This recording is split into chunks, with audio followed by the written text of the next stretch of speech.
세계를 파멸시킬 무서운 재앙 19, 18위를 공개하겠습니다. 지구를 뒤흔드는 불의 고리. 들끓는 지구. 우리는 안전한가? 2004년 12월 인도네시아의 수마트라 해안에서 규모 9.1의 지진이 발생해 23만 명이 목숨을 잃었습니다. 2010년 칠레에서는 규모 8.8의 지진으로 500여 명이 사망했습니다. 그리고 2011년 2만여 명의 사망자와 실종자를 낸 동일본 대지진까지 끔찍한 비극이 이어져 왔는데요. 아, 정말 비극이었죠. 네. 우리는 땅에 붙어 사는 사람들인데 이 땅이 흔들린다면 이거는 정말 엄청난 공포인 거죠. 자, 그런데 지진으로 막대한 피해를 입은 이 나라들의 공통점, 바로 환태평양 조산대에 속한다는 것입니다. 태평양을 둘러싼 약 4만 킬로미터의 지역이 환태평양 조산대인데요. 자, 이 지역을 이으면 고리 모양이어서 일명 불의 고리로 불리고 있습니다.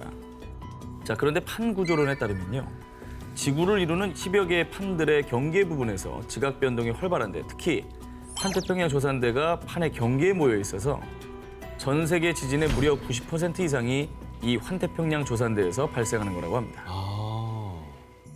자, 그리고 우리 한반도는 유라시아판 내부에 위치해 있어서 환태평양 조산대에 속하진 않습니다만 절대 안심할 수는 없습니다.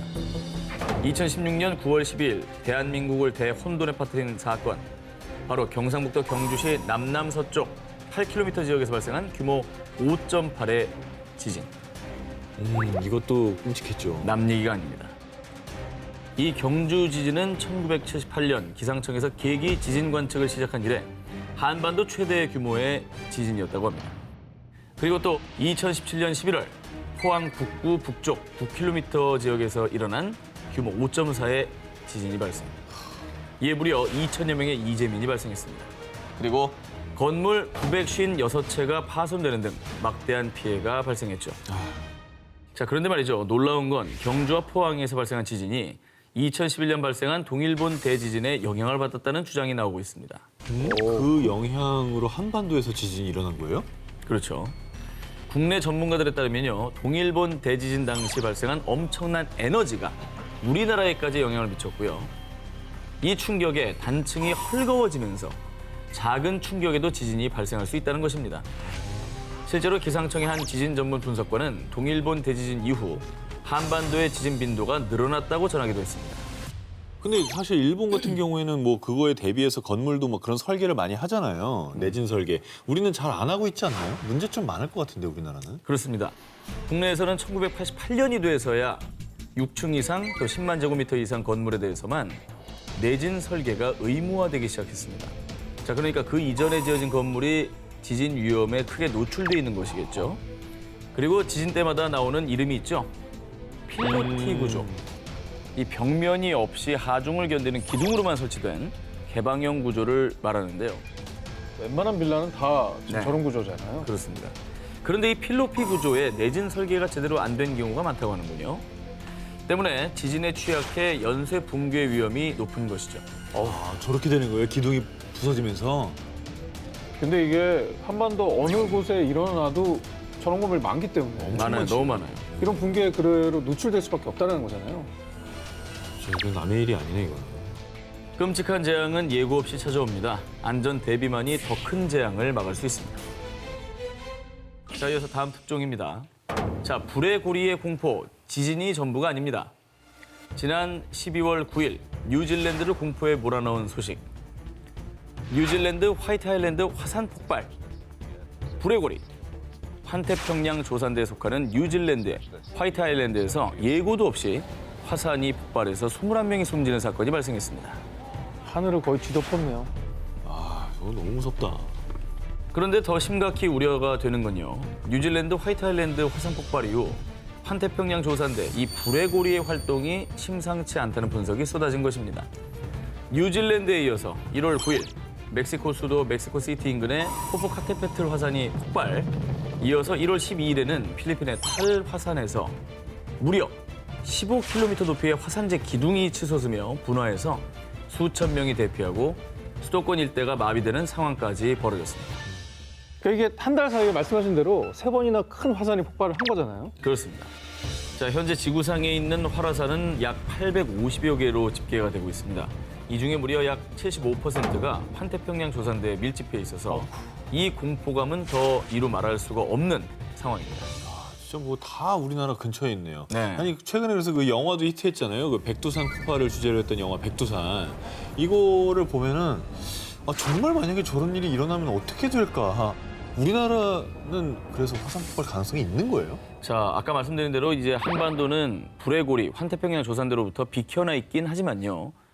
결코 안전지대는 아닙니다. 실제로 946년 발생한 백두산 폭발은요. 지구 역사상 가장 큰 화산 폭발로 꼽히는데요. 당시 방출된 화산 에너지는요.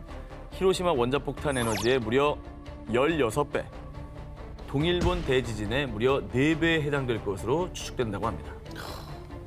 진짜 그럼 정말 사상 최악의 화산 폭발이었네. 그죠. 실제로 여러 전문가들은요, 백두산이 우리에게 신호를 보내고 있다고 주장을 하고 있습니다. 2003년부터 백두산에서 균열과 산사태가 발생하기 시작을 했고요. 또 2004년 백두산의 한 계곡 인근에서 말라 죽은 나무들이 관찰됐는데 전문가들은 이를 지하에서 표출된 유독가스를 주된 요인으로 추정을 하고 있습니다. 무섭다. 근데 백두산 화산 전조 현상이라고 우리가 생각하게 된다면 야 이거는 막을 수가 없잖아요. 그렇죠. 그거 만약에 정말 폭발하면 어떻게 되는 거예요? 국내 한 전문가는요, 만약에 946년에 일어난 백두산 분화의 단 1% 수준의 분화만 일어나도 북한의 함경도와 양강도 지역의 300만여 명의 주민이 재해 영역에 포함이 되고 천지 아래 이산화탄소가 분출되면 반경 50km 내에 있는 사람과 동물들이 무방비로 질식사할 수 있다고 추정을 했습니다. 진짜 무섭다.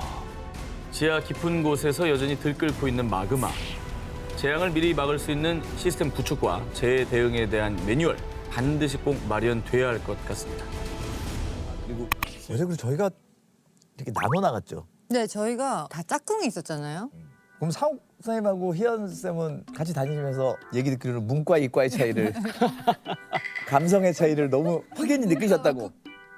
제가 보기엔 두 분 네. 양쪽 대척점에 있는 의도적으로 자리를 이렇게. 그래도 근데 그 네. 상황이 이제 아마 네. 곧 얘기하겠지만 저희가 그 어제 화산을 거의 못 갔거든요. 네. 이제 그 날씨가 안 좋아가지고 헬기장까지 가서 헬기를 눈앞에 봤지만 드디어 출발입니다. 드디어 출발. 우리 맨날 이렇게 오늘도 짝꿍. 오늘도 특히나 오늘은 화산을 보러 가는 거라 네. 좀 기대가 되는데 네, 진짜. 평생 살면서 이렇게 가까이서 화산을 볼 기회가 거의 없잖아요. 네.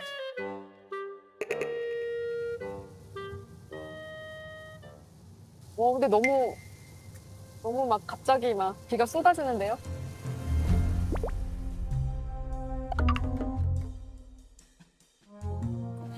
저희가 날씨가 좀 안 좋아가지고 네. 못할 것 같아요. 어떡하죠?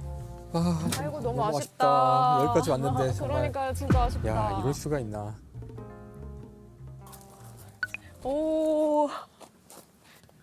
날씨가 따라. 아, 그런데 시인에게는 상상력이라는 게 있거든요. 이거 한번 타고 내가 날아갔다고 또 상상을 하면 전 데이터가 필요해요. 난 가야 돼. 안 가면 소용없어. 아, 여기 나뭇잎에 물방울 이렇게 맺혀 있는 거 너무 예쁜데요. 선생님 이거 너무 예쁘지 않아요? 이 물방울이 이렇게 잎사귀 안에 물방울이 약간 보석같이 맺혀 있어요. 이거 클로바죠. 맞아요. 이거 선생님 찾아보실래요? 네잎이요? 네이클로바. 그냥 네, 돌연변이 클로바 일어난 건데. 근데 요새 선생님 정말 감동 파괴하실 거예요. 찾아보죠. 아니에요. 네. 이 확률이 얼마나 되더라? 궁금하네.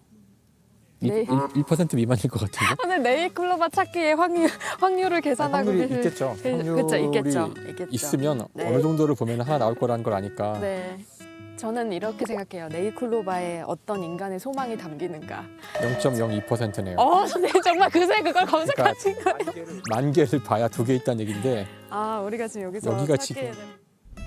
근데 그때 마음이 그렇게 근데 참 좋았던 거는 굉장히 그 희망스러운 상황이잖아요. 그러니까 저는 이제 굉장히 그냥 그렇죠. 차갑게 이 상황에 대해서 지금 어떻게 마음을 정리할까 그러고 있는데 바로 희망을 찾으신 거잖아요. 그건 그렇고 아름다운 물방울이 있다는 거잖아요. 그게 한편으로는 정말 소중하다는 생각이 들었어요. 원래 헬기를 올라가서 시실리 섬 전체를 좀 조망하실 생각이었나 봐요. 올라가서 아마 그 화산을 주로 보는 걸로 알고 분화구를 있는데 보려고. 네, 분화구를 볼 계획이었는데 네. 이 시칠리아의 에트나 화산이라고 굉장히 좀 상징적으로 에트나 화산. 네 있는데 높이가 3,000m가 넘어요. 그러니까 사실 그 백두산이나 백두산보다 한라산보다 훨씬 높네. 높은 그런 산이고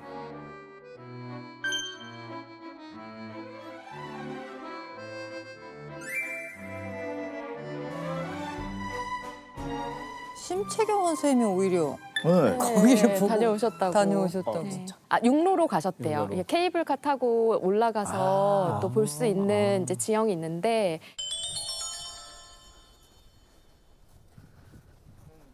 우리 어디 딴 데 온 것 같아.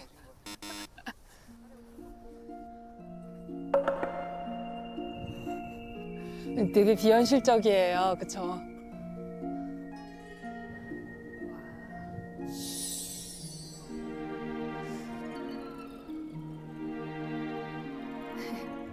이렇게 비현실적인데 아가들이 놀고 있고 너무 웃긴다.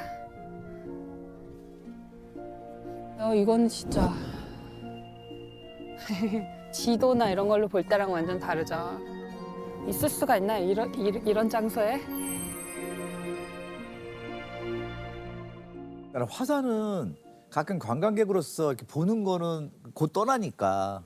근데 거기에 이제 기거하시는 분들이라든가 어쨌든 언제 터질지 모르잖아요. 그러니까 그런 공포가 좀 있을 것 같아요. 사실 에트나 화산도 아마 17세기인가 그때 한번 거대한 화산 폭발이 있어가지고 시칠리아에 있는 많은 건물들은 그 이후에 다 지어진 거라고 하더라고요. 화산이 현재도 활화산이라서 활화산이. 예, 지금도 이제 찾아보시면 뉴스에 뭐 다시 또 뭐 용암이 나왔다는 등 막 네. 그 용암 불타오르는 그렇죠. 영암을 볼 수 있는 그런 지역이긴 해요. 그래서 근데 화산이 폭발할 때 많은 분들이 약간 이제 오해하시는 것 중에 하나가 거리만 충분히 멀면 그 그냥 장관으로 그냥 볼 수 있지 않을까? 뭐 근처에 가면 위험하겠지만 그런 생각을 하시는 분들도 있지만 실제로 화산이 폭발할 때 그 여러 종류가 있는데 화산 폭발의 양상이 그 중에 화산 쇄설류라는 게 있어요. 이건 이제 안에 응축됐던 그 화산이 한순간에 팡 터지면서 네. 그 안에 수많은 이제 뭐 알갱이랑 뭐 이런 가스가 뭉쳐서 아주 빠른 속도로 이 산 등성이를 타고 쫙 내려오는 거예요. 네. 아, 질식해서 죽을 수 있어요? 지식할 정도가 아니라 이때 보통 속도가 시속 100에서 한 200에 달하는 속도. 엄청 빠르네요. 온도는 1000도예요. 그러니까 이거 피할 수 없거든요. 그러면 그게 휙 지나가면은 그냥 순식간에 없어지는 거예요. 전부 완전히 초토화가 되는 건데, 근데 이 사실을 잘 몰랐어요 사람들이. 이걸 왜 몰랐냐면은 생존자가 없었거든요. 뭔가 전해줄 사람이 없구나. 터지면 갔는데 그냥 완전 초토화돼 있으니까 이런 일을 모르고 있었는데, 그때 우리가 이 사실을 알게 된 것이 프랑스의 한 섬에서 이제 화산 쇄설류가 이제 발생을 했는데,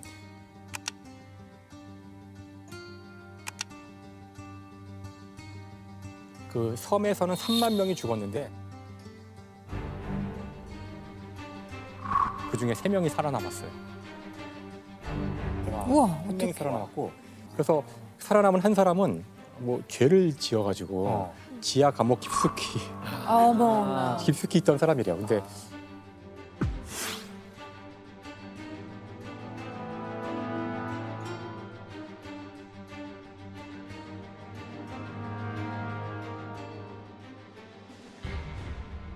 이제 쇄설류를 이제 직접 경험하게 됐는데, 전하겠네요, 그 사람들이 이제. 네. 그렇죠. 그래서 이 화산 쇄설류가 발생을 하면은 뭐 피할 생각도 할 수 없고요. 아이고야. 1000도짜리 기체가 시속 100에서 200으로 달려오는 거죠. 그거 아세요, 박사님들? 그 백두산 백년주기 폭발설. 1925년에 폭발을 했었대요. 그럼 얼마 안 올해네요? 올해. 아.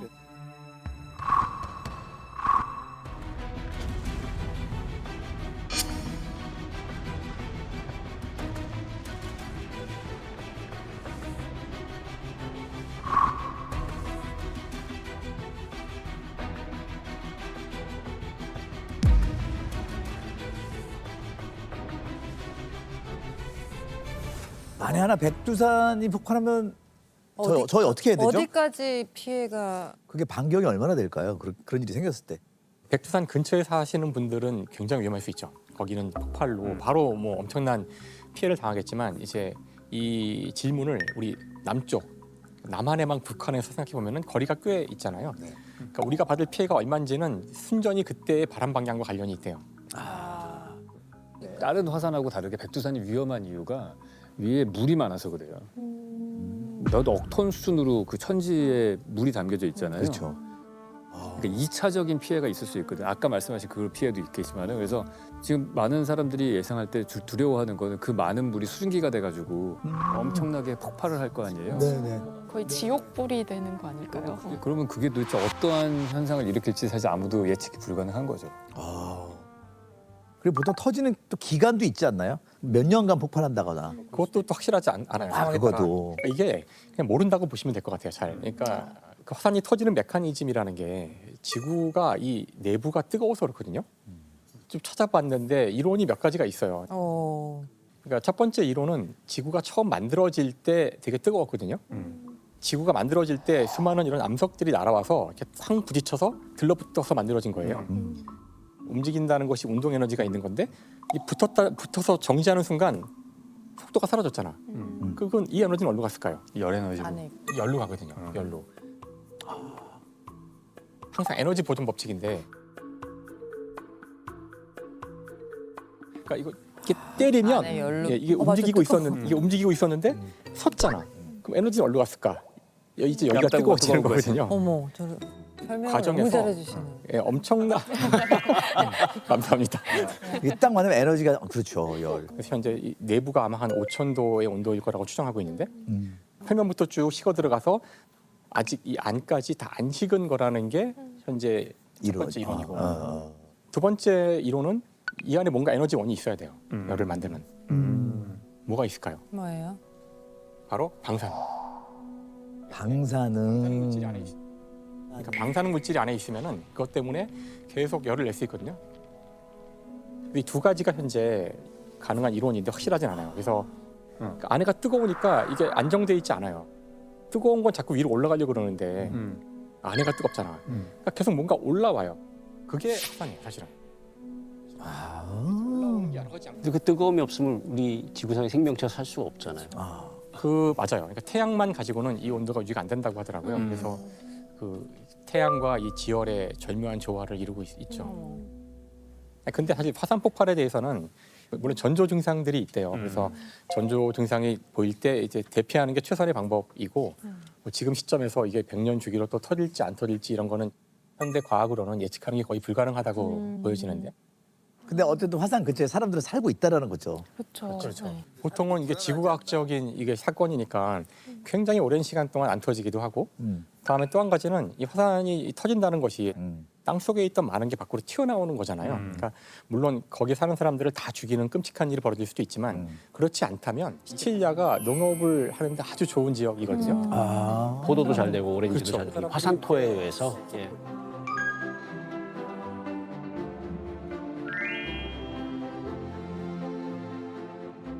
그래서 사람들이 이렇게 섣불리 또 포기 못하거나 아니면 포기하고 가더라도 이게 수백 년 동안 폭발이 없으면 또 이제 모르고 와서 보다가 또 정착하니까 대를 이어서 몇 대를 살아갈 수도 있는 거죠. 근데 화산섬이나 화산 보면은 이제 단순한 저희 그냥 일반인 입장에서는 뭔가 뽕뽕뽕 뚫어주면은 미리 좀 그럴 수 빼놓으면 있죠. 폭발을 줄일 수 있지. 그럴 수 있겠지. 뭐라고요? 아 평소에 좀 뚫어놓는 거죠. 그러니까 이게 그 항상 좀 그 빼놓으면. 지구과학적인 사건이라 그러는 예. 거예요. 지구과학적인 사건을 인간의 힘으로 거의 막을 수가 없어요. 거의. 현재 아무리 과학 기술이 발전했다 그러지만 그 인간은 이 지구랑 비교하면은 진짜 미미해서 먼지. 우리가 지구 표피 스킨을 사는 거에 불과한 그렇죠. 거니까. 그런 거 보면 되게 미약한 존재예요. 네. 얘기 들어보니까 야 인간이 절대 지구를 지배하고 사는 게 아니고 네. 조마조마하면서 그냥 살고 있는 것 같아요. 지구의 주인이 아니라 빌면서 살고 있는 거죠. 세입자라고 하죠. 수가 그러면 얼마나 되는 걸까요? 올해 우리나라에 발생한 지진의 총 횟수가 한 25번 정도가 되는데 규모 한 3.0 이상은 한 3번 정도 일어났다고 하죠. 근데 지난 2월 11일에도 꽤 큰 지진이 네. 충남 금산에서 3.1 규모의 지진이 발생했거든요. 그래서 네. 그때 3.1 정도면 창문이 흔들리는 정도, 약간 진동을 느끼는 정도 이 정도가 된다고 해요. 그래서 많은 분들이 그 119에 신고 전화를 또 하시기도 했죠. 얼마나 무서웠겠습니까, 그분들은. 우리가 쉽게 접할 수 있는 경험은 아니니까. 네. 그럼 우리나라에서 일어나는 지진 중에서 가장 강도가 컸던 지진은 어디서 언제 일어났었나요? 1978년에 속리산에서 규모 5.2 지진이 발생했어요. 2004년에 울산 해역에서도 규모 5.2 지진이 있었고요. 네. 그다음에 최근에는 그 서해안 쪽에서 네. 연달아서 지진이 발생하긴 하거든요. 안전지대는 아니네요. 우리가 이제 규모 뭐 7.0, 5.0, 뭐 5.1 이렇게 얘기들 쭉 하는데 네. 숫자로다 보니까 감이 잘 안 오지 않습니까? 네. 대략 어느 정도 규모의 어느 정도의 우리가 흔들림이라든지 우리가 감지할 수 있는지를 좀 말씀드리면 규모 2.0에서 3.0은 사람이 진동을 느끼기 시작하는 그 정도 수준입니다. 그리고 이제 5.0에서 한 5.9 정도는 서 있기가 힘든 수준. 한 6.0에서 6.9 정도가 되면 건물들의 붕괴가 시작되는 거예요. 네.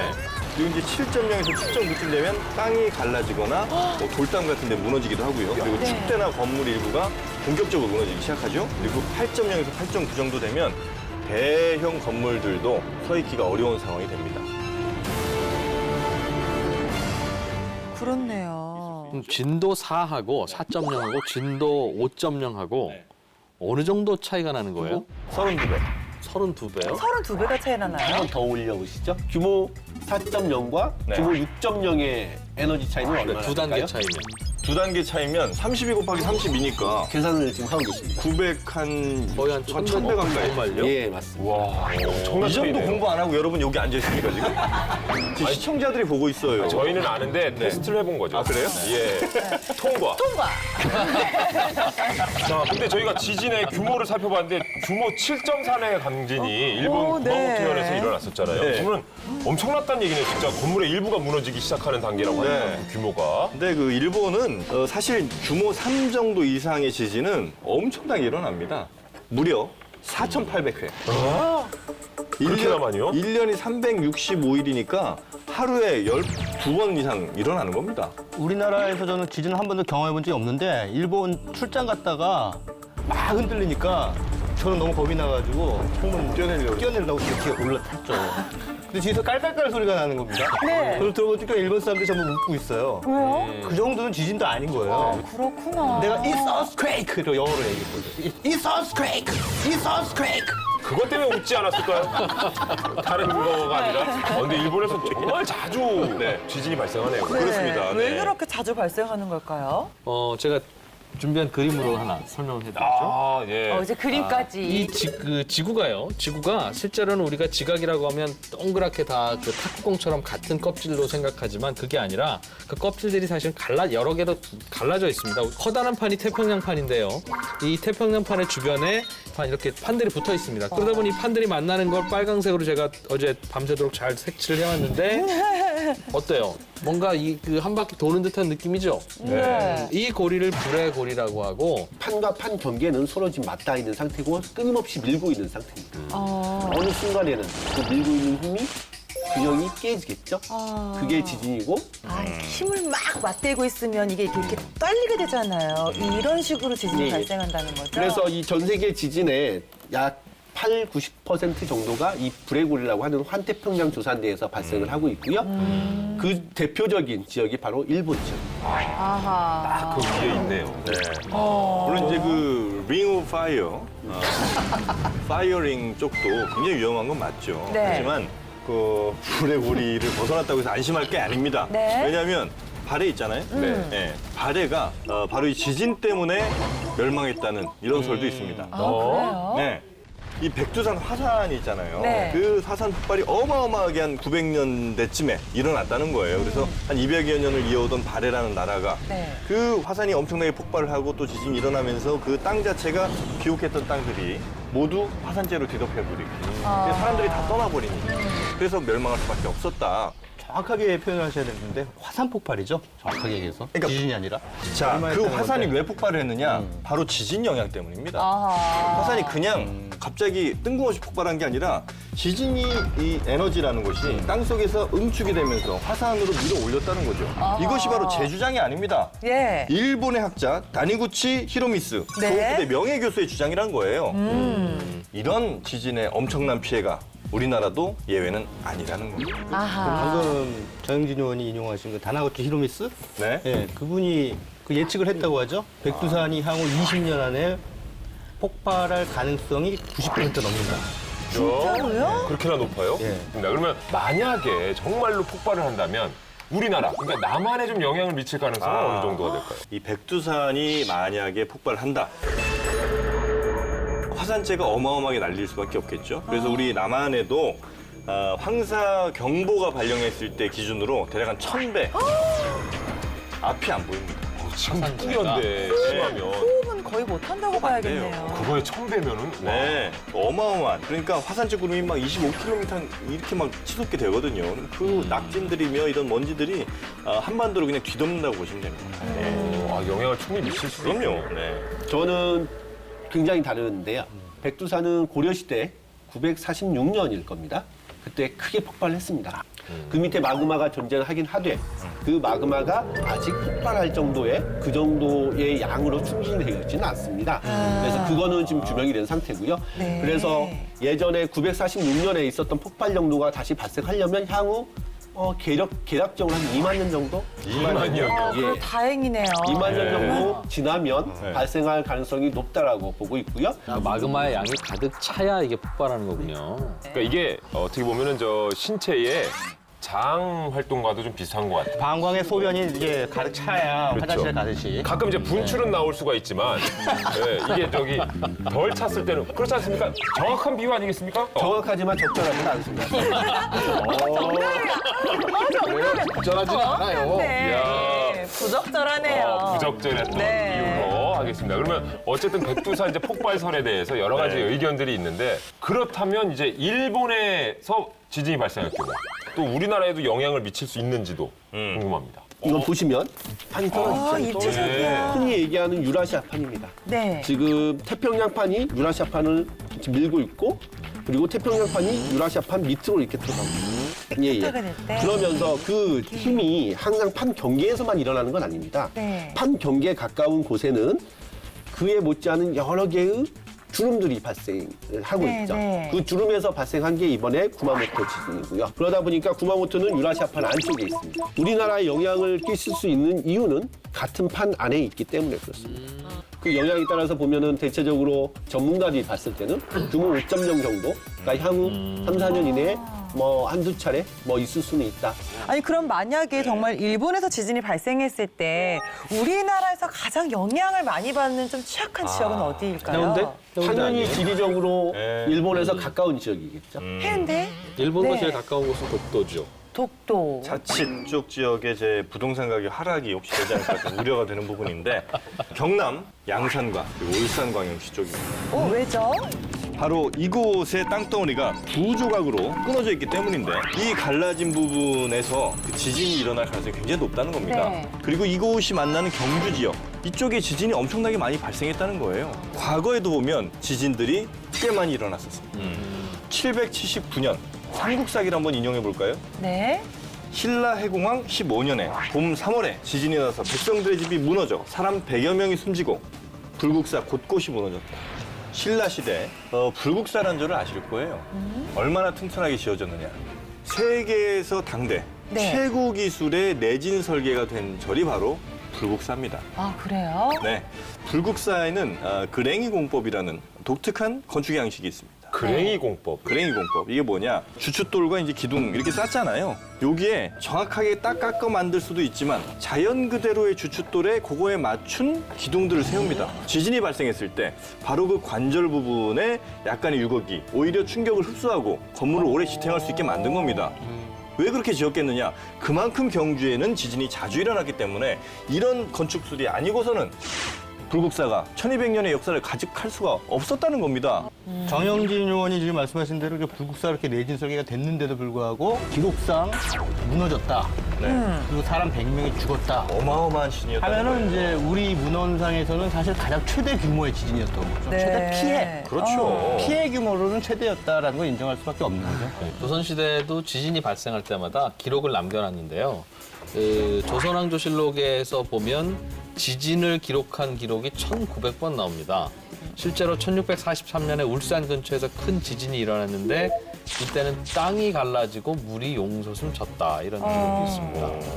그 정도 피해라고 하면 역사 시대에 있었기 때문에 우리가 추정하는 수밖에 없는데 그 정도면 규모 6.0은 넘었을 거다라고 당연히 넘었죠. 전문가들이 식견이고요. 그래서 그런 정도 지진이 만약에 지금 발생한다면 저희들은 잘 대비를 하지 않는 한 위험할 수 있다라는 부분은 저희가 얘기를 하고 가야 될 것 같습니다. 네. 자, 이렇게 우리가 느끼지는 못해도 지구가 계속 신음하고 있다라는 생각이 드는데 그렇다면 미리 좀 알 수 있는 방법은 없을까요? 두 번째 시인의 한수입니다. 아, 또 나오네요. 저 그림이었던 거죠?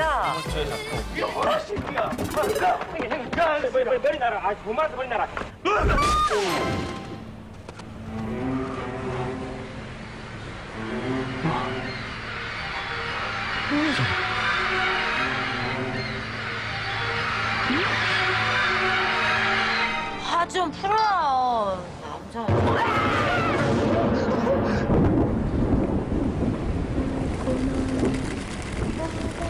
이때 뭐 벌레 같은 거 막 올라왔죠. 아, 맞아.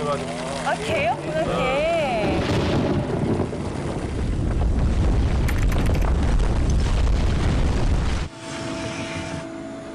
대마도 근대에서 또 지진 발생했습니다. 더 이상 안 됩니다. 아무래도 이상합니다. 팀장님, 방금 위에서 연락이 왔는데요. 지금 즉시 쓰나미 경보 올리고 대피형 발령하랍니다.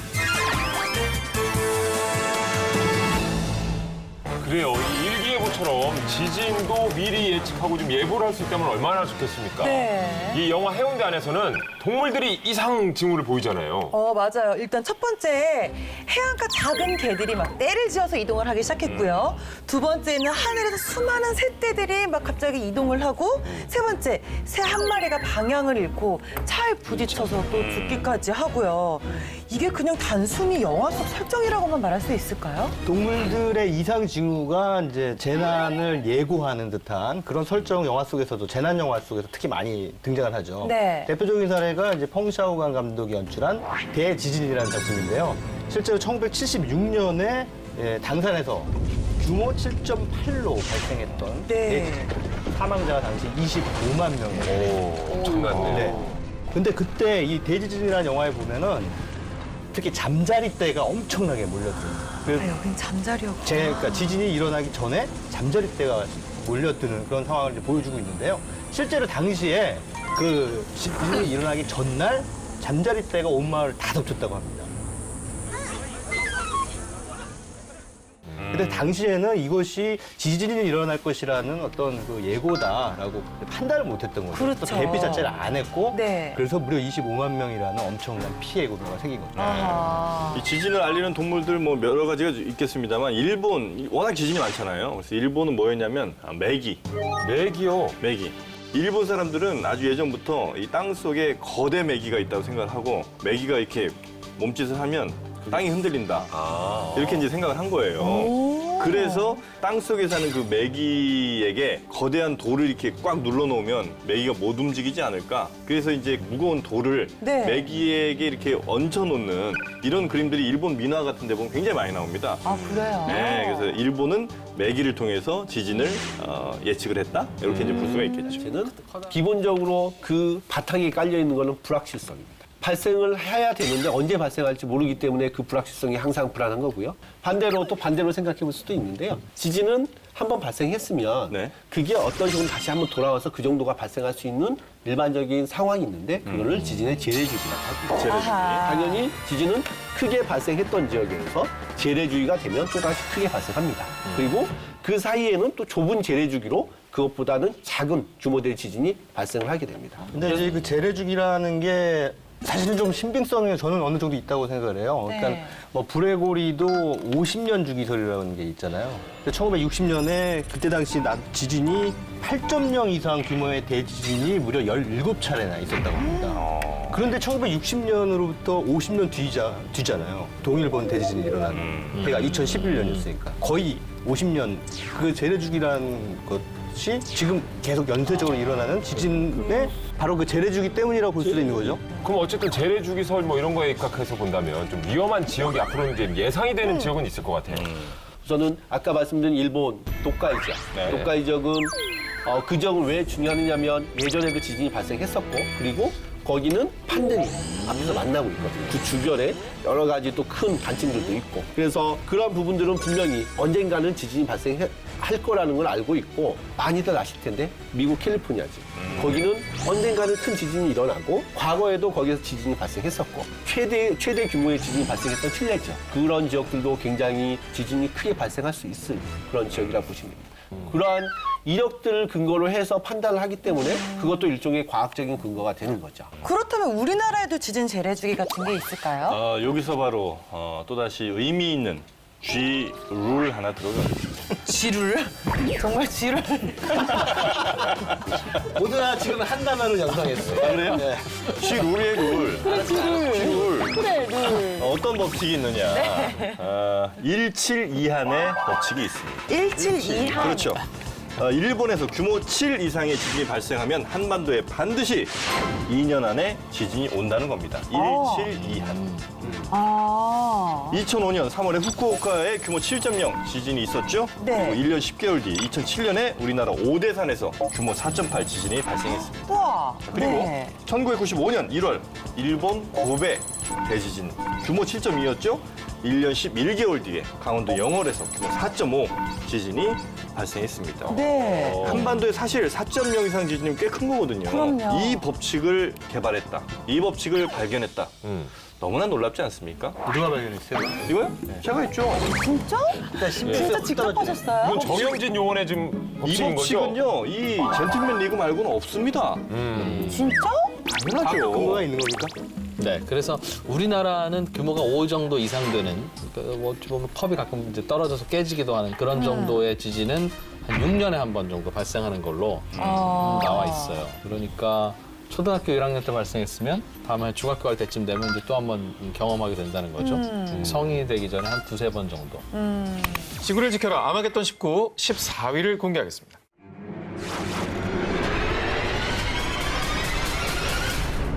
세계가 파멸하는 날, 이른바 아포칼립스를 대비해 스스로를 지키기 위해 나선 사람이 있습니다. 미국 뉴햄프셔주에 사는 알렉스 메이슨. 그런데 놀랍게도 말이죠. 그의 나이는 19살입니다. 19살 메이슨은 8년 전인 11살부터 지구 종말에 대비해왔습니다. 자, 2012년 전 세계에서 일어나는 각종 재난재해 뉴스를 접하며 문득 섬뜩한 생각이 든 건데요. 요한계시록에 있는 심판의 날이 가까워진 게 틀림없어. 이후 자신과 가족을 지키기 위해 일명 지구 종말 대비 프로젝트에 돌입한 메이슨. 근데 무슨 마음인지는 알 것 같네요. 그 어린 나이에 그런 걸 접하면 덜컥 겁이 나죠. 그 거대한 자연재해나 핵전쟁 위기 뉴스 보면은 두려움이 들어요. 어른들도. 네. 근데 이게 어렸을 때는 더 크죠. 그렇죠. 자, 그럼 메이슨이 무려 8년간 준비해온 지구 종말 대비 프로젝트를 살펴보겠습니다. 자, 먼저 메이슨이 정말 한 몸처럼 언제나 어디든 메고 다니는 배낭이 있는데요. 이 배낭에는 쌀, 통조림 등 비상 식량뿐만 아니라요. 혹시 모를 부상에 대처할 수 있는 구급용품이 갖춰져 있고요. 자연재해로 집을 잃었을 때를 대비한 임시 대피소, 설치 방법과 숲에서 식량을 구하는 기술을 연마.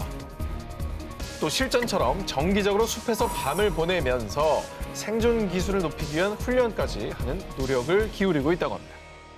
메이슨 외에도 전 세계 수많은 사람들이 지구 종말을 대비하고 있는데요. 자, 이렇게 지구 종말을 대비하는 사람들을 일명 프레퍼족이라고 부르는데요.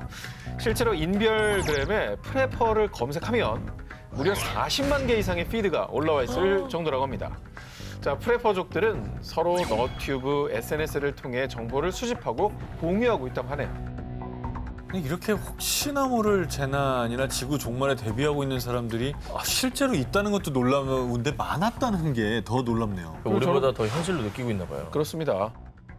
이번에는 재앙으로부터 수십, 수백, 아니 수천 명을 구원할 세상에서 가장 안전한 곳, 일명 현대판 노아의 방주로 불리는 벙커를 여러분께 소개해드리겠습니다. 자, 바로 미국의 비보피 엑스포인트. 그 어떤 재난, 재앙에도 끄떡없이 무려 약 5천 명을 구원할 수 있는 세계 최대 규모의 벙커 마을입니다. 벙커 마을이요? 5천 명을 수용한다고요?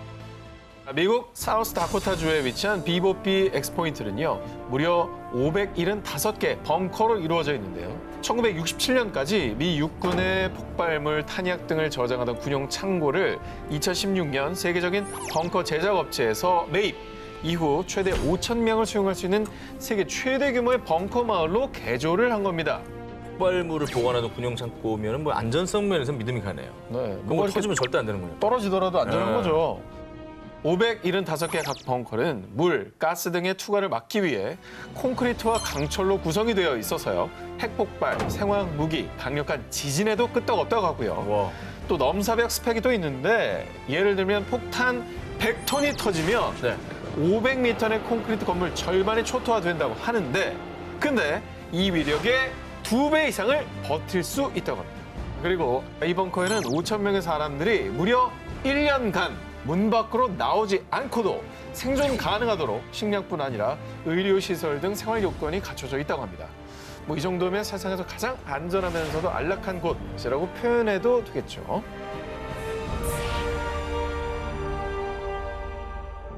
지구를 예. 자, 가는 곳마다 살인 사건을 몰고 다니는 코난과 김전일처럼요. 가는 곳마다 재난을 몰고 다니는 불운의 아이콘 현순이와 석순. 자, 어느 한밤중 나란히 길을 걷다가 평소보다 커다란 달을 보고 왠지 모를 불길함을 느끼게 된 이 두 사람. 엄마! 달이 왜 저렇게 커? 좀 무섭다. 근데 너 그거 알아? 저렇게 커다란 슈퍼문이 뜨면 지진이나 해일이 온다던데 말이야. 자, 그런데 과연 슈퍼문이 정말 지진 해일을 불러올까요? 진실 혹은 거짓? 뭘 것 같습니다. 거짓. 전 불러온다고 봅니다. 아니, 거짓이니까 이런 질문하는 겁니다. 초저녁에 슈퍼문이 막 떠올라서 정말 건물들 위에 살짝 걸려있을 때 봤어요? 기분 탓이에요. 시뻘개요. 자, 정답은 바로 거짓입니다. 그래. 왜 물어봤겠어? 직접 국립해양조사원에 문의를 해보았습니다. 결론부터 말씀드리면 슈퍼문이 지진 해일에 영향을 미친다는 이야기에는 과학적 근거가 전혀 없다. 전혀 없대, 전혀. 자, 슈퍼문과 일반 보름달의 크기 차이가 많은 것도 아니기 때문에 전혀. 전문가는 슈퍼문 자체에 큰 의미를 부여하지 않는다고 합니다. 다시 길을 걸어가던 현순과 석순. 그런데 이번엔 땅이 흔들리는 진동을 감지했습니다. 지진이 일어날 때는 건물 붕괴 위험이 없는 공터로 대피하라고 했어. 아니야. 여기서 공터는 너무 멀어. 우리 일단 가까운 건물로 들어가자. 자, 과연 현순이와 석순이 누구의 말이 맞을까요? 만약 지진 발생 시 안전한 대피 장소가 멀다는 상황을 전제했을 때 간판이나 창문이 많은 번화가 있을 때는 떨어질 게 이제 많은 곳이죠. 반드시 가방이나 외투로 머리를 보호하면서 대피를 하는 게 일단 좋고요. 그래요? 그리고 내진 설계가 된 철근 콘크리트 건물로 피하는 것이 좋습니다. 특집 나와 가족을 살리는 재난 대비 19, 12위로 갑니다. 자연재해보다 한 수위 생존 캡슐. 사상자만 무려 30만 명, 인류 역사상 최대 재난이라 불리는 2004년 동남아 쓰나미, 2011년 동일본 대지진. 그야말로 순식간에 건물과 도로를 집어삼키고 소중한 인명까지 휩쓸어버리는 자연의 파괴력은 인간이 감히 상상할 수가 없습니다. 그래서 우리나라뿐 아니라 전 세계 사람들은 보다 더 안전한 대피처에 대한 관심이 날로 급증하고 있는데요. 그래서 이 특종을 준비했습니다. 지난해 허리케인과 쓰나미 등과 같은 자연재해로부터 생명을 지킬 수 있는 일명 방공 캡슐이 이 세상에 공개됐다고 하는군요. 미국 워싱턴주에 소재한 생존 캡슐사가 만든 개인용 대피소입니다. 지름이 각각 1.37에서 2.44m에 이르는 이 캡슐은요. 최소 2명부터 최대 10명까지 탑승이 가능합니다. 갑작스럽게 재해가 발생했을 시 일단 안으로 대피하면요. 그 즉시 외부와의 공기가 차단되고요. 산소가 공급이 됩니다. 그리고 이제 대홍수 쓰나미에도 맞설 수 있도록 물에 뜰 수 있는 부력 시스템이 풀 가동되죠. 이 부분은 제가 이제 실험 영상을 통해 확인을 했는데요. 약 60m 폭포에서 떨어뜨리는 등 이 재난에 대비한 성능 테스트를 다양하게 거쳤다고 합니다. 떨어뜨리죠? 진짜 떨어뜨려. 네. 저기 보이죠? 안 깨진 거. 다시 떠올랐네. 떠올랐어요. 참고로 이 생존 캡슐을 만든 창업자 줄리안 샤프는요. 2004년 인도네시아 쓰나미로 22만여 명이 안타깝게 목숨을 잃은 것을 알게 된 뒤 이 캡슐을 구상하게 됐다고 합니다. 그래서 이 서바이벌 캡슐의 1차적인 목적은 급작스러운 재난에 대피하고요. 구조가 이루어지기 전까지 안전한 쉼터를 제공하기 위한 것이라고 합니다. 자, 그러면 특집 프레시코 오늘의 1위 특종 후보를 만나보겠습니다. 고립됐을 때 나를 구하는 음식. 특명 인류 최후의 날을 대비하라. 자, 1위 후보 기사 전해드립니다. 재난으로 인한 고립, 아직 남의 일 같으십니까? 아무 준비 없이 갑자기 고립됐을 때 난 뭘 먹으면 어떻게 생존할 수 있을 것인가? 모든 해답은 이미 여러분의 부엌 선반 속에 있다고 말이죠. 부엌 선반? 우리 집 부엌 선반 속에 뭐가 있죠? 자, 뭐가 있을까요? 아니, 모든 집안의 선반에 다 있습니까? 다 있다고요? 자, 지금 분명히 말씀드리면 우리 집에 있었어 하실 겁니다. 그래요? 지진이 났다, 태풍이 온다 이런 소식이 들릴 때마다 제일 먼저 마트에서 동나는 식품은 라면입니다. 라면 있죠. 사실 라면은 좋은 비상식량은 아니라고 합니다. 아니에요? 생존 전문가들은 기특한 비상식량으로 국수를 꼽습니다. 국수를 뽑아요? 네. 국수를 뽑네. 아니, 이렇게. 누가 자, 수타로 국수를 뽑는데요. 태풍도 다 지나갈 거야. 자, 국수를 굽네. 뽑는 게 아니라 네. 생존 전문가들 국수를 꼽습니다. 꼽는다고. 자, 이 면 자체에 소금간이 되어 있어서 유통기한이 2년에서 3년으로 길고요. 무엇보다 이 가느다란 세면의 경우에 그렇지. 미지근한 온수에 그냥 이렇게 10분만 불려놔도 바로 먹을 수가 있기 때문이죠. 그래, 소면 생각해봐. 그러네. 즉 전기 없고 불 없을 때 세상 간편하게 먹을 수 있는 비상식량이 바로 국수라는 거죠. 그러네. 자, 국수 좋다 치고요. 네. 비상식량이라도 국수만 먹으면 물리거든요. 예.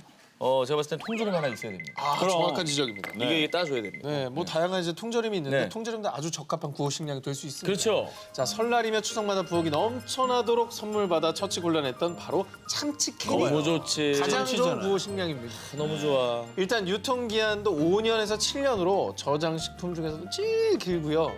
고단백, 저칼로리 식품이어서 고립됐을 때 챙기기 어려운 영양분도 보충해 줄 수 있다고. 좋아. 먹고 싶다. 또 흔한 재료이지만 고립 상황에선 생존 필수품으로 변신하는 우리 집 기본 생활용품도 또 하나가 있습니다. 바로 식용유입니다. 식용유요? 식용유는 왜죠? 정전이 됐을 때 작은 종지 그릇에 식용유를 담고 화장지나 종이를 손으로 비비 꼬아서 심지를 만들어낸 뒤 이 심지를 식용유에 담가놓고 불을 켜게 되면 이게 등잔불이 되면서 야, 신기하네. 요긴하게 랜턴 대용으로 쓸 수가 있는 거예요. 야, 저렇게 활용할 수가 있구나. 누가 봐도 굉장히 좋은 정보인데요. 굉장히 괜찮네요. 특집 나와 가족을 살리는 재난 대비 19 7위 공개입니다. 알쓸미노 우리 생활 초밀착 자연재해. 이 재해의 영향으로 기대 수명보다 일찍 사망하는 조기 사망자 수가 한 해에 약 700만 명. 국제암연구소가 발표한 1급 발암 물질로 발표한 그놈 바로 미세먼지. 미세먼지입니다. 올해 들어 우리나라 곳곳에 내려진 미세먼지 주의보만도 무려 100건이 넘었고요. 더 충격적인 건요. 세계 최악의 공기 순위 조사에서 말이죠. 우리나라가 인도에 이어서 세계 2위를 차지했습니다. 중국을 넘었다는 얘기야? 이렇게 우리 생활에 초밀착된 자연재해 미세먼지 A부터 Z까지 잘 알아야 잘 해결할 수 있는 거 아니겠습니까? 알쓸미놈, 알아두면 쓸데있는 미세한 그놈. 먼저 미세먼지란 무엇이냐?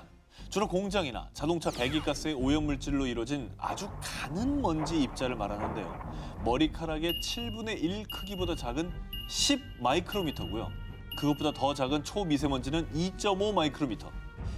이건요, 이 코나 기관지의 점막조차도 걸러낼 수가 없습니다. 그래서 몸속에 쌓입니다. 그 정도로 작은 크기고요. 장기간에 흡입했을 경우에는 천식이나 폐질환, 눈으로 들어가면 알레르기성 결막염을 유발하고요. 심지어 심할 때는 미세먼지가 혈관에까지 침입합니다. 이렇게 숨쉬기만 해도 위험한 미세먼지. 그렇다면 공기 중에 떠다니는 이 미세먼지를 완벽히 피할 수 있는 방법이 없느냐? 아닙니다. 야외 활동 시에 반드시 마스크를 꼭 착용해야 하는데요. 요 식약처 인증 마크인 KF 이 90 이상을 써야 초미세먼지까지 걸러낼 수가 있습니다. 그대로 공기청정기를 사용하는 것도 실내 미세먼지를 줄이는 데는 아주 큰 도움을 줍니다. 공기청정기의 핵심 필터죠. 이 필터를 고르실 때 요 단어 꼭 기억해 주시기 바랍니다. 헤파 필터 H10에서 H14 단계로 표시가 돼 있는데 숫자가 높을수록 더 작은 입자에 먼지를 걸러준다고 하니까요. 등급이 높은 제품을 선택하는 게 좋습니다. 지난해 9월 멕시코 중남부 지역과 남부 지역에서는요. 보름이 채 안 되는 기간 동안 규모 7.1과 8.1의 강진이 발생. 무려 약 400여 명의 목숨을 잃는 대참사가 일어났습니다.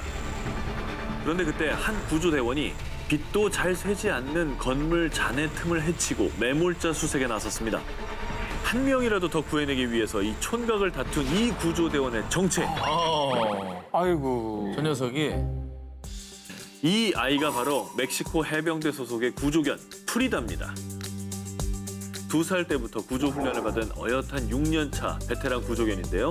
각종 재난 현장에서 잔해에 매몰된 시민들의 위치를 찾아서 소방대원들에게 알리는 것이 이 구조견 프리다의 임무고요. 이 프리다의 임무가 정말 중요한 게 사람이 들어갈 수 없는 좁은 공간을 저 작은 체구로 곳곳을 누비며 활약하기 때문입니다. 이 프리다는 10사람 몫을 해내는 프로 구조견답게 2013년 멕시코 가스 폭발 사고 현장, 2015년 과테말라 산사태, 그리고 2016년 에콰도르 강진 피해 현장 등에서 무려 50여 명의 매몰자를 찾아내는 공을 세운 바 있는데요. 그리고 지난 2017년 9월 멕시코 지진 현장에서는 무려 36명의 사상자를 발견해낸 겁니다. 이렇게 구조견 프리다의 위대한 활약이 SNS를 통해 알려지면서요. 프리다의 활약을 담은 귀여운 일러스트는 물론이고요. 캐릭터가 있어요? 네. 또 영웅 프리다를 넣은 화폐 이미지까지 나왔습니다. 돈에 저렇게 했으면 좋겠다는 거죠. 또 프리다 기념 티셔츠까지 제작이 됐는데 이 판매 수익금은 또 지진 피해자들에게 전달됐다고 하니까 참 의미가 있었죠. 의미 있네. 사람도 구하고 또 수익을 만들어서 또 피해자에게 지원까지 하고. 국민 영웅이네요. 영웅이네요. 예. 자, 그리고요. 재난 현장에서 자신의 한몸 희생에 사람들을 구한 동물 영웅이 네팔에도 있습니다. 지난 2017년 8월 남아시아 국가에서는요. 마치 하늘에 구멍이라도 뚫린 듯 무려 일주일이 넘게 폭우가 쏟아졌는데요. 특히 네팔, 인도, 방글라데시 등은 300mm 이상의 집중호우로 인해서 홍수와 산사태가 일어나서 무려 1,200여 명이 사망하고 4,100만 명 이상의 피해자가 발생했습니다. 아유, 세상에 너무 많이 정말 비가 온 것만. 네. 이 때문에 국민뿐만 아니라 네팔을 찾은 관광객들에게도 위기가 닥치게 됩니다. 네팔의 남부 치투안 지역의 사우라하 마을 부근에 있는 라프티 강이 그간 순식간에 범람하면서 약 600여 명의 관광객들의 발이 꽁꽁 묶이게 된 겁니다.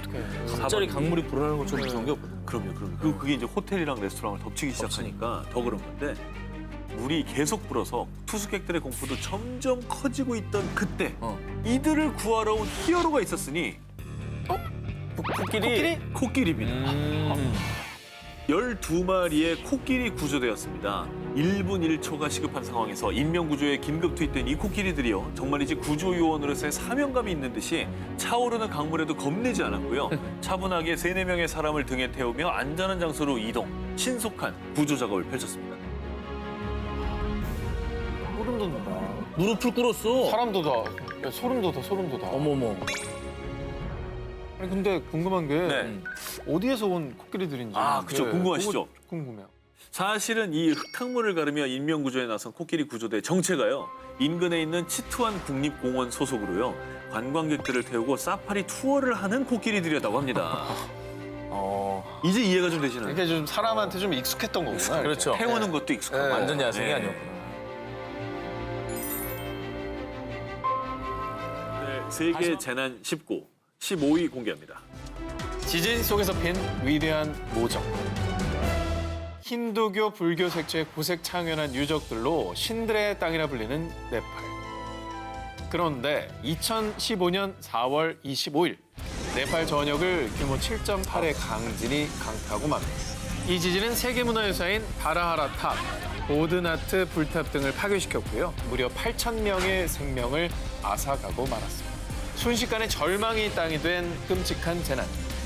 그런데 그중에서도 정말 애타게 누구보다 간절히 구조의 손길을 요청하는 이가 있었으니 바로 만삭의 임신부 돌마 타망이었습니다. 건물 잔해에 깔려 꼼짝달싹할 수도 없이 갇혀버린 돌마 탐항. 날카로운 파편에 찔려 온몸은 피투성이가 됐고요. 무거운 콘크리트 더미들은 돌마 탐항의 숨통을 서서히 조여왔습니다. 하지만 어느 누구도 그녀를 구해줄 수 없는 상황. 그런데 잠시 후 돌마 탐항은 극적으로 구출됩니다. 어떻게? 구조대가 왔나요? 오직 자신의 힘과 의지로 해낸 일이었습니다. 혼자? 건물 잔해에 눌려 의식을 잃어가던 그때 돌마 탐항은 뱃속에서 꼬물꼬물 아기의 태동을 느낀 겁니다. 오로지 아이를 구해야 되겠다는 일념 하나로 이를 악물고 자신을 덮친 잔해 더미를 정말 안간힘을 다해 걷어내기 시작했고요. 그리고 결국 무너진 건물에서 겨우겨우 탈출할 수가 있었습니다. 와, 진짜 대단하다. 자, 이게 바로 모성의 기적 아니겠습니까? 어떻게 깔린 네. 사람이 그걸 헤쳐나와요? 자, 결국 임시대피소에서 하루 이틀 식수도 식량도 부족한 그곳에서 무려 2주를 버텨낸 그녀. 때마침 보건소 상태를 조사하기 위해 신두팔척 지역을 돌던 일본 이동진료팀을 만난 돌마 탐항. 다행이다. 결국 잔해더미에서 나와 무사히 병원으로 이송될 수 있었고요. 다음 날 건강한 사내 아이를 출산할 수 있었다고 합니다. 박수 한번 보냅시다. 예, 다행입니다. 다시 반복돼서는 안 될 세계의 재난 19, 14위를 공개하겠습니다. IT의 희망, 미라클 베이비. 네팔의 위대한 모정으로 지켜낸 기적의 아기가 있었다면 이번엔 정말 기적의 아이콘이 된 아기가 있습니다. 세계 최빈국 중의 한 곳인 IT에 규모 7.0의 강진으로 발생한 재난. 이 지진으로 약 30만 명의 사망자와 약 180만 명의 이재민이 발생해 섬나라 IT는 초토화 그 자체였습니다. 원래 형체를 알아볼 수도 없을 만큼 처참히 무너진 아파트. 하지만 단 한 명의 생명이라도 더 구하기 위해서 구조대원들은 인명 구조 작업에 한창이었습니다. 바로 그때 여기 생존자가 있어요. 그런데 아기예요, 아기. 이 아기는 고작 생후 넉 달밖에 안 된 정말 너무나도 가냘픈 아기였는데요. 이 아기가 건물 잔해 속에서 버틴 시간이 무려 96시간. 96시간. 상상을 초월하는 시간입니다. 나흘. 그렇죠. 닷새? 하지만 건물 잔해에 눌려서 아기의 머리에는 금이, 갈비뼈도 부러져 있던 상황이었습니다. 정말 한시라도 빨리 수술을 받아야 하는 급박한 상황이었습니다. 그러나 안타깝게도 아기가 있었던 곳은 수술이 불가능한 임시 천막 보호소였습니다. 결국 고민 끝에 구조팀은 아기를 유엔 트럭에 태워서 공항에 보냈고요. 미국 마이애미에 있는 병원으로 긴급 후송. 그리고 그곳에서 장시간의 수술 끝에 정말 다행히도 아기는 무사히 생명을 지킬 수 있었습니다. 기적입니다. 다 무너져요. 진짜 다행이다. 정말 다행이죠. 자, 그런데요, 기적은 여기서 끝이 아니었습니다. 이 아기의 부모도 생존에 있었습니다. 다행히 겨우 목숨을 건진 엄마 나디는 이 아비 교환의 현장에서 자신의 딸 제니를 찾기 위해서 남편과 함께 온 병원을 다 찾아다녔다고 합니다. 아이의 이름이 제인이었군요. 그렇죠. 네. 수소문 끝에 제니가 수술 때문에 미국에 보내진 걸 알게 됐고요. 무려 84일 만에 딸 제니와 엄마 아빠는 만날 수가 있었다고 합니다. 30만 명이 넘게 목숨을 잃은 대참사였습니다. IT 대지진. 이 속에서 제니는 수많은 이재민들에게 아직 희망은 있다라는 메시지와 함께 기적의 소녀로 불리며 큰 감동을 안겨줬다고 합니다. 다시 반복돼서는 안 될 세계재난 19, 13위 공개합니다. 생존 시간 36일, 모모의 기적. 2008년 5월 중국을 강타한 스촨성 대지진. 이 지진은 규모 8.0의 초거대 지진이었죠. 1,500억 위안, 한화로 약 25조 3천억 원의 재산 피해와 그리고 사상자 44만 명, 사상 초유의 대지진으로 기록되고 있습니다. 정말 저희가 보도로 접했지만 잊을 수 없는 또 재난 중에 하나죠. 엄청 무서웠죠. 순식간에 참혹한 모습으로 변한 스촨성. 한 명이라도 더 구하기 위한 열띤 구조 작업은 한 달여가 지난 6월경에도 계속이 됐는데요. 그런데 말입니다. 건물 잔해 더미에서 구조를 기다리고 있던 건 사람이 아니었습니다. 바로 돼지였습니다. 정말 놀랍게도 뒷다리에 난 작은 상처만 빼면 거의 멀쩡했다고 합니다. 이 와중에 그런데 좀 합성 아닙니까? 아닙니다. 저 공간에 저렇게 숨어 있었던 것이죠. 36일 만에 스촨성 대지진 현장에서 구조된 돼지의 사연이 알려지자 기적의 돼지다. 아니 이건 저팔계의 부활이야. 라며 찬사를 쏟아냈습니다. 그리고 이 돼지는 기적의 돼지로 등극을 하며 청두에 위치한 지엔촨 역사박물관에 입양이 됐고요. 지금까지도 박물관 관장님의 보살핌 아래 박물관에서 잘 지내고 있다고 합니다. 다행이네요. 다행이네. 다시 반복돼서는 안 될 세계재난 19, 10위 공개합니다. 전교생을 살린 선생님의 목소리. 2010년 4월 14일 오전 7시 49분경 중국 칭하이성 위수현에서 규모 7.1의 강진이 발생했습니다. 이 지진으로 인근에 있는 제1민족중학교는 기숙사를 비롯해 교직원 숙소, 강의동 건물까지 맥없이 무너져 내렸습니다. 아유, 오전 시간이고 학생들도 많았을 텐데 피해가 굉장히 컸겠어요. 그런데요, 놀랍게도 이 학교에 있던 학생과 교직원 903명 중 부상자는 단 한 명도 없었습니다. 아니 찰과상도 없었다고요? 없었습니다. 말이 됩니까? 사망자도 없습니다. 아니, 지진이 뭐 3, 4도 아니고 7이라면서요. 7이죠. 이 대규모 강진이 발생하기 2시간 전 모두 밖으로 나가세요. 어서 일어나. 집합! 집합! 한 남자가 외치는 다급한 목소리에 학생들은 영문도 모른 채 모두 일어나서 밖으로 나왔습니다. 전교생을 깨운 이 남자의 정체. 누구예요? 제1민족중학교의 부교장 엘리 도어더였습니다. 그는 숙직하던 중에 평소와는 다른 이상한 낌새를 느끼고 잠에서 깼습니다. 대단하다. 그런데 불과 1시간이 조금 지났을 무렵에 땅이 움직이고 산이 흔들리기 시작했습니다. 이윽고 벽돌 건물인 기숙사는 바로 주저앉았고 세상에. 학교 건물 지붕도 맥없이 떨어지고 말았습니다. 피신하지 않았더라면 전교생이 저 안에 갇혀서 처참한 참변을 당했을 뻔한 거죠. 그 혹시라도 말 안 듣고 그냥 누워있는 애들이 있었으면 큰일 날 뻔한 거 아니에요? 근데 뭐 다행히 한 명도 없었던 거죠. 전원 구조니까. 한편 옐리 도더 부교장이 이런 기지를 발휘할 수 있었던 까닭. 2년 전에 있었던 중국 쓰촨성 대지진 이후에 수시로 지진에 대비해 연습을 해왔는데 정말 학생들이 무사해서 다행입니다. 사실 그냥 이런 경험을 헛되이 이렇게 넘긴 게 아니라 다 기억하고 있다가 그 기지로 이제 학생들을 살린 거잖아요. 그렇죠. 아, 정말 그때 노력이 헛되지 않은 것 같아요. 다시 반복돼서는 안 될 세계재난 19, 9위 공개합니다. 쓰나미가 만든 10년의 기적. 전 세계를 울린 소년의 생활. 형형색색의 트리와 거리마다 울려 퍼지는 캐럴. 가족들과 함께하는 행복한 연휴 크리스마스. 그런데 이 크리스마스의 여운이 채 가시지도 않은 그날 세계를 큰 안타까움에 빠뜨린 대재앙이 일어나고 맙니다. 바로 지난 2004년 12월 26일 인도네시아를 덮친 거대한 쓰나미. 아유, 쓰나미. 이 일로 쓰나미란 용어가 많은 분들께 알려지기도 했었죠. 맞아요. 예. 당시 인도양 쓰나미로 희생된 목숨만 23만 명. 그중 인도네시아 수마트라 섬 북부에서만 무려 17만 명의 부상자와 이재민이 발생했는데요. 이때 수마트라 섬 북부 아체에 살고 있던 세프티 랑구티의 가족도 이 불행을 피해갈 수 없었습니다.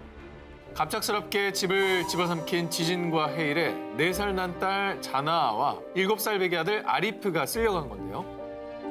남편 세프티 랑구티와 아내 자말리아는 남매 행방, 아니 생존 여부조차 알 수 없어 무척 괴로워했고요. 쓰나미에 휩쓸려간 자식들을 찾기 위해 온 동네에 전단도 붙이고 또 정부에 찾아달라고 요청하는 듯 밤낮 없이 매달렸습니다.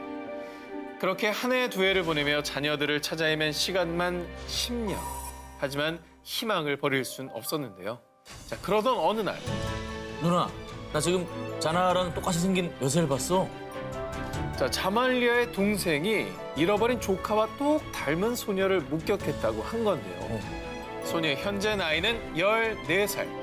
자말리아의 딸이 4살이었을 때 행방불명되었으니 나이도 이게 딱 맞는 겁니다. 맞네요. 자, 그리고 이 소녀는 자신이 쓰나미에 휩쓸렸다가 한 어부에 의해 구조된 거라고 얘기를 한 건데요. 그래서 그 말을 듣자마자 한달음에 소녀가 있다는 섬으로 달려가 극적인 만남을 가진 부부. 소녀를 마주하자마자 한눈에 자신의 딸임을 느꼈다고 합니다. 또 부부의 딸 자나 역시 엄마 자말리아에게 안기는 순간 마치 오래전부터 함께 지내었던 것처럼 익숙하고 편안한 기분을 느꼈다고 합니다. 아이고. 말 한마디 안 섞고도 보자마자 이렇게 끌어안고 서로가 엄마, 딸임을 알 수 있다는 것 자체도 기적인 것 같아요. 그러니까 서로의 얼굴만 봐도 아는 이게 거죠. 내 엄마인 줄 아는 거죠. 표정만 봐도. 자, 그런데 이 가족에게 일어난 기적이 여기서 끝이 아닙니다. 자, 이 가족에게 또 한 번의 기적이 찾아오게 되는데요. 아들? 그렇습니다. 아들? 자, 10년 만에 극적으로 만나게 된 딸 자나는 오빠를 회상하며 이런 말을 합니다. 제가 떠나려갈 때 분명 오빠를 봤는데 그 뒤로는 만날 수가 없었어요.